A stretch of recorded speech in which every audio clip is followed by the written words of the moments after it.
It's Monday, August 14th, 2017. I'm your host, Megan Mamlock.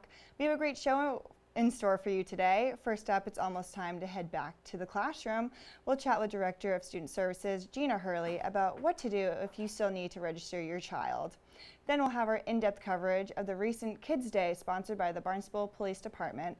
And finally, we'll catch up with Cape Cod Community College Communications Director, Michael Gross. All of that on this episode of Barnstable Today.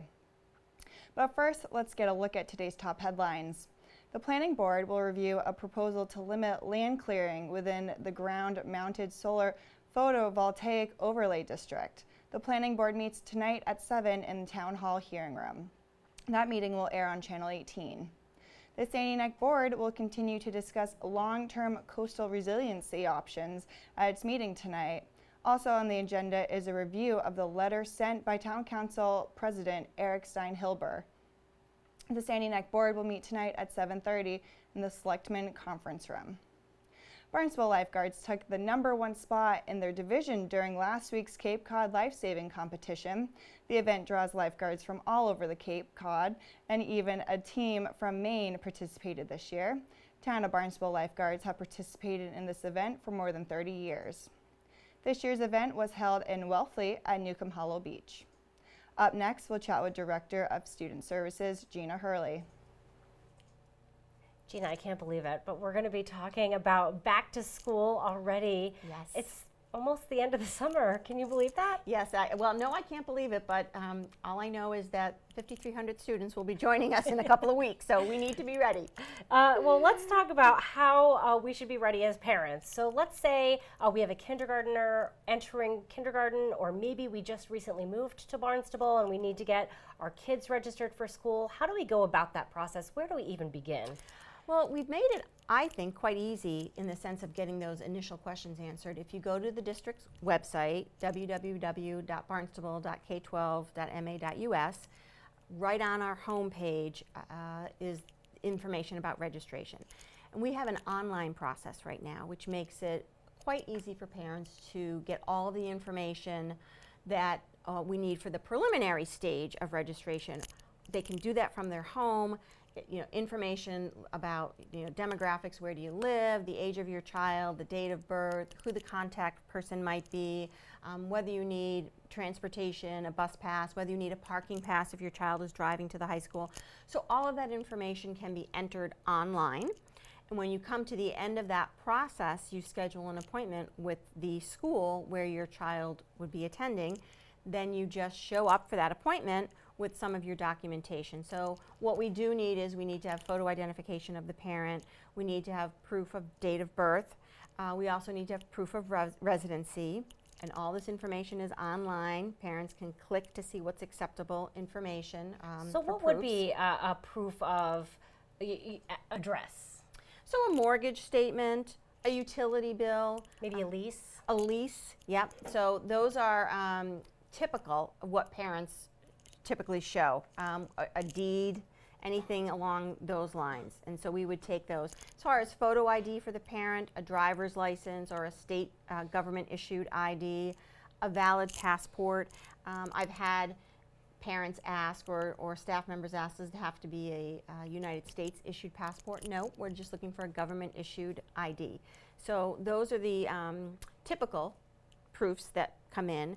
And then we would need parents to also bring health records and transcripts. Great, so like your recent physical, maybe that would include your vaccinations that you've had. Yes. And like you said, those documents, you bring them to the appointment at the school after the online registration Correct. portion. Yep, those are the items that you bring with you. And again, once you are doing the online process, there are many places to click to say, what do I need to bring with me? And so it tells you very clearly, these are the options for the documentation that we need. Now, how long does this process take when you go to the school that your child will be attending? You're bringing your documents with you. Do you bring your child, or is this really a parent appointment at this point? It's really a parent appointment. Certainly we understand that sometimes parents don't have any place to leave their child or for child care at that particular time in the middle of the day or whatever time of day it is. So we don't have any problem with child coming. The appointments should take 15 minutes, maybe 20 minutes for us to do the process. However, what oftentimes extends that appointment is sometimes if parents are new, they would like a tour of the building. So that's a nice opportunity for the child to see the building as well. Or the parent may have many questions, particularly if a child has some type of special need, whether they're non-English speaking or if they have an individualized ed plan or specialized services, that the parent may have more questions. So that can certainly extend the appointment a little bit longer. Now, would you recommend parents to kind of make a list of some of the things that they want answered before they go, so they don't have to, maybe call the school, or if they have a list of questions, that way they don't forget anything that they wanted to ask? That's a great idea. They can certainly make a list. They're meeting with when they come in for registration, they're meeting with our administrative assistants. So sometimes administrative assistants may not have that information right there and then, so oftentimes parents want to know, well, who's the classroom teacher going to be? Well, once we get all the registrations in for that day, the principal then is making that decision. So some questions will be able to be answered by the administrative assistant, like what's the start of the school day, what time do we start and end, but other questions may not be able to be answered at that point. Wonderful. Is there anything else we need to think about for registration? Well, I think parents always need to think about the bus situation. So to be aware of, even though it's a little secondary to the registration process, we do ask, will your child be walking? Will you be driving them? Will they be taking the bus? So that's part of that process. If they are going to be taking the bus, they need a bus pass. Now, we've just, this year we'll be working with a new company, a new transportation company. So we want to make sure that parents know that to apply for their bus pass as soon as possible. We are now in crunch time. The last 2 weeks of August are very busy. For lots of people, parents getting their kids ready back to school with clothes shopping, haircuts, and also our transportation department's very busy. So we're asking parents to go online, get the information they need off the transportation website, and then apply for their bus passes as soon as possible. Right, because we know it's tough sometimes to figure out what route the child should be on, where the house is, especially if it's an incoming new student. Correct. Wonderful. Well, thank you for telling us everything we need to know about getting ready to register for school. We really appreciate it. Well, you're very welcome. Thank you for having me. Our guest today, Director of Student Services, Gina Hurley. The Barnstable Police Department recently hosted Kids Day. We share our in-depth coverage of the unique event.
So here we are at Kids Day. This is such an amazing program. How many years has this gone on? This is our 21st year doing this event, and it started 21 years ago down at Aselton Park with about 100 kids, and we went through about 50 hot dogs, a couple of ice creams, and we did fingerprints, and it's just grown every year, and we've added more people to it. It's been tremendous.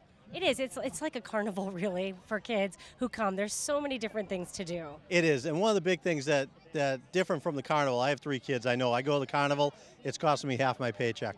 Today's event is all about everybody gets a little something. It doesn't cost the parents a dime. The kids get to meet policemen and firemen, see that we're people just like them. We have kids here just like them, and everybody just kind of here as a community is what it's all about.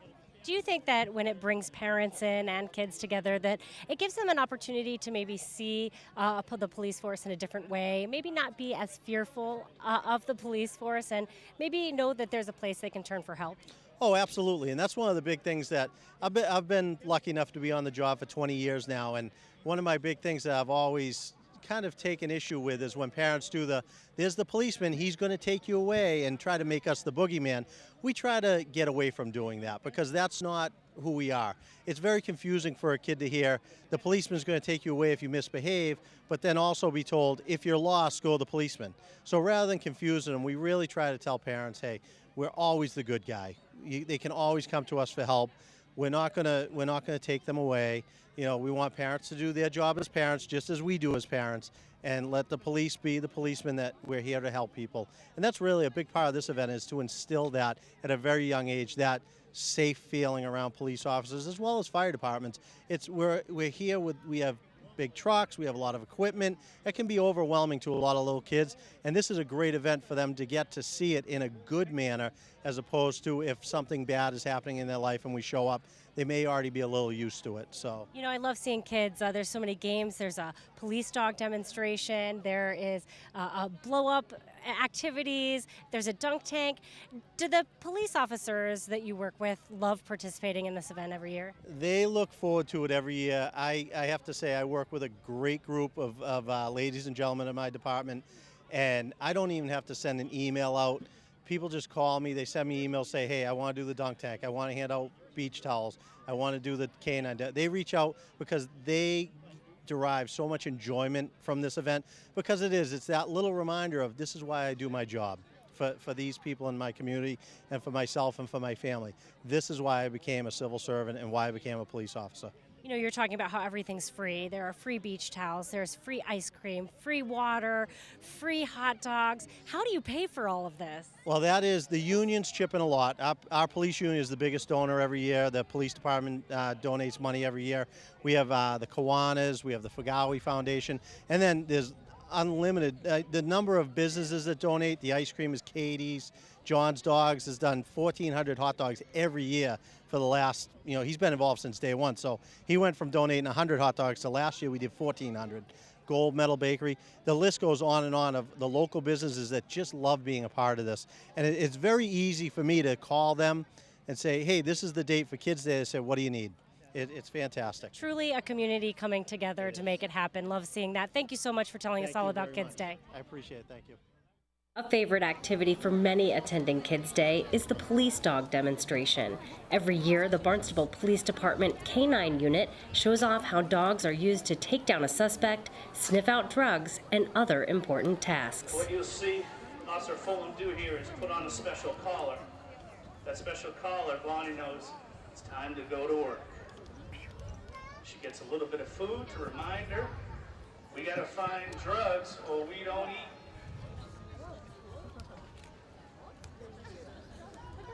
It tickles, doesn't it?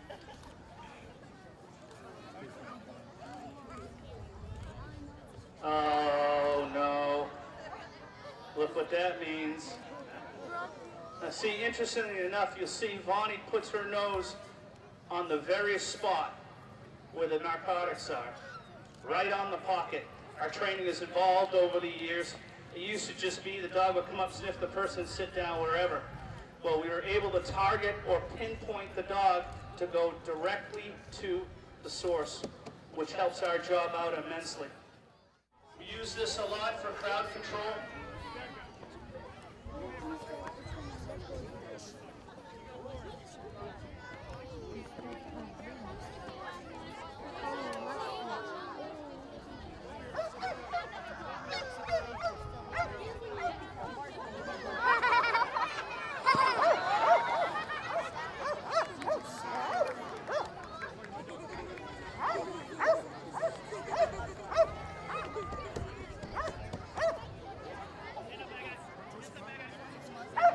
Hands up.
now joined by Michael Gross, the Cape Cod Community College Communications Director. Good morning, Michael. Good morning.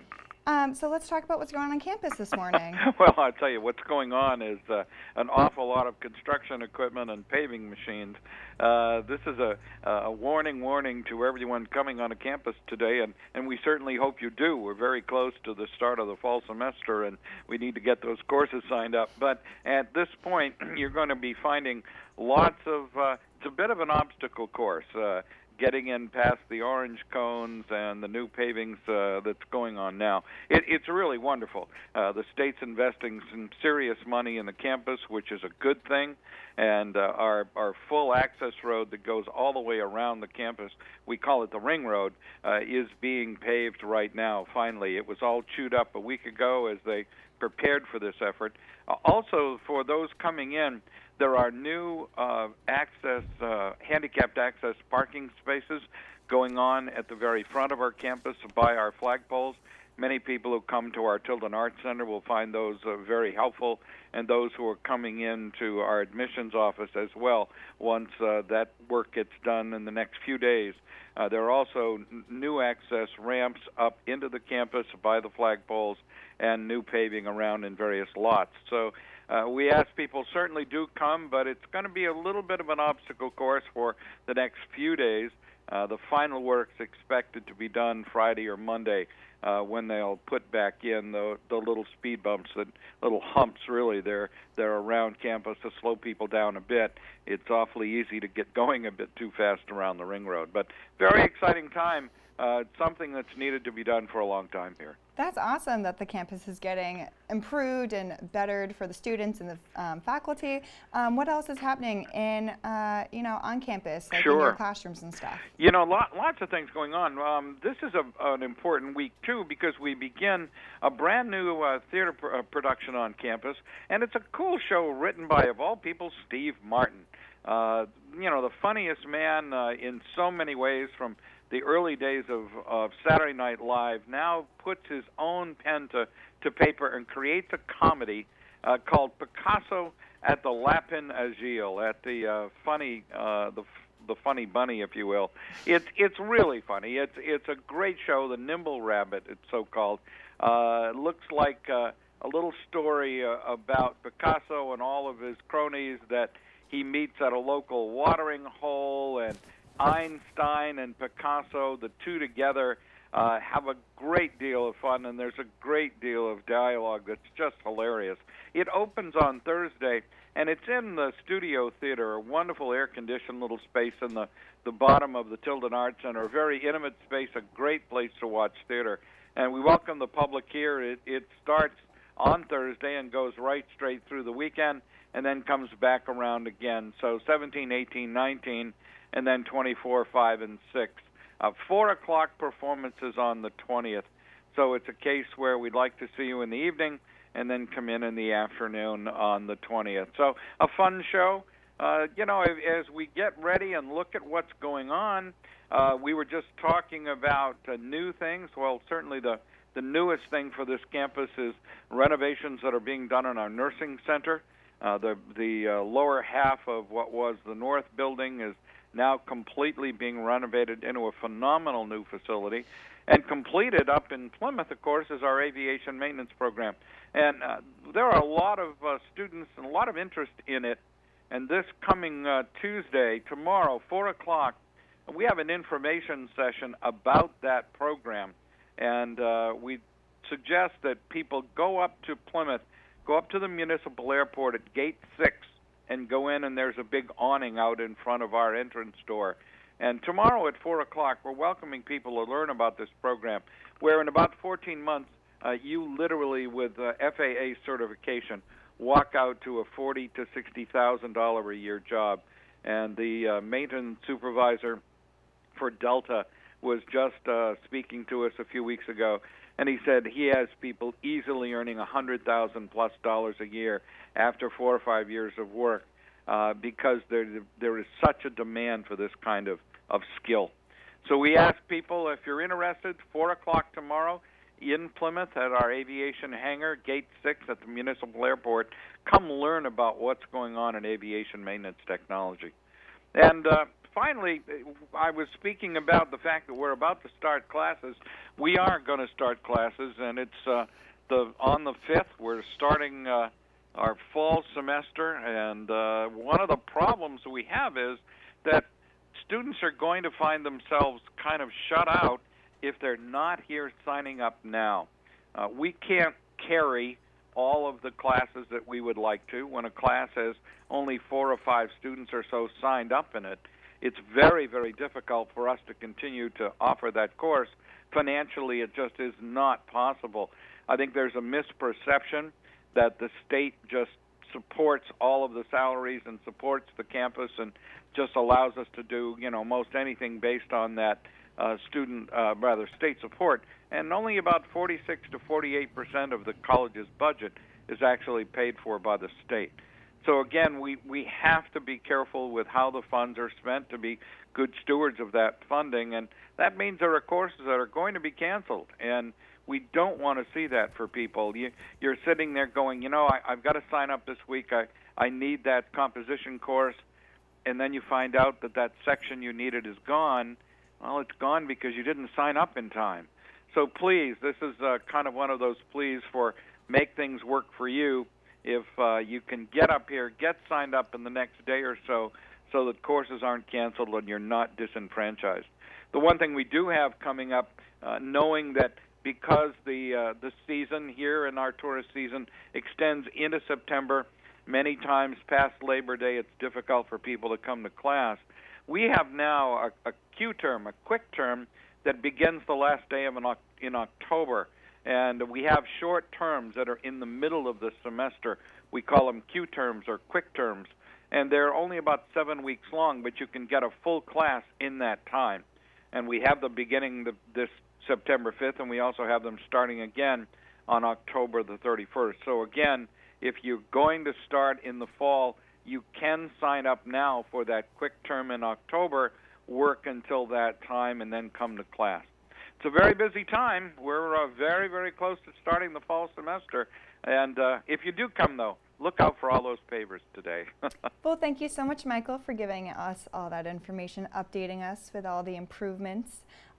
Thanks for chatting with us, and we'll chat with you again next week. Fantastic. Good to speak to you now. Bye-bye. Bye.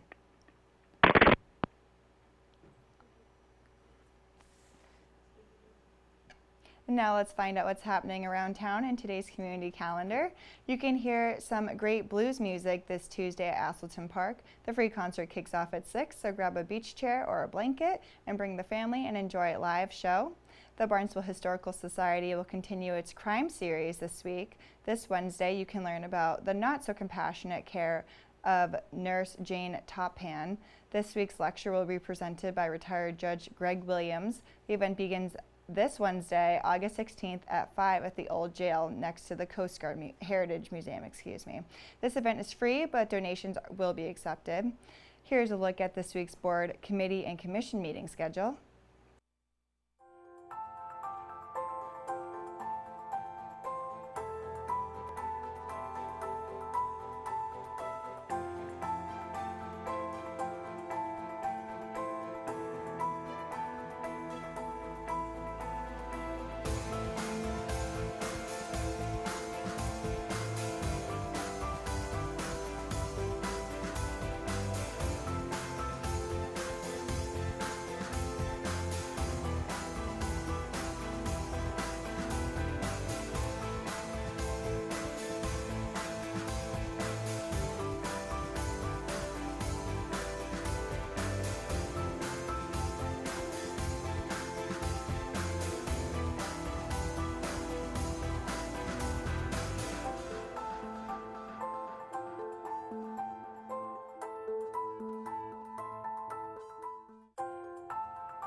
Thanks for joining us today. We'll be back tomorrow with another great show for you. On tomorrow's show, we'll chat with Chief of Police Paul McDonald, learn more about the new van that will help the Senior Center's transportation program, and we'll check in with the DPW Director, Dan Santos. For Barnstable Today, I'm Megan Mamlock.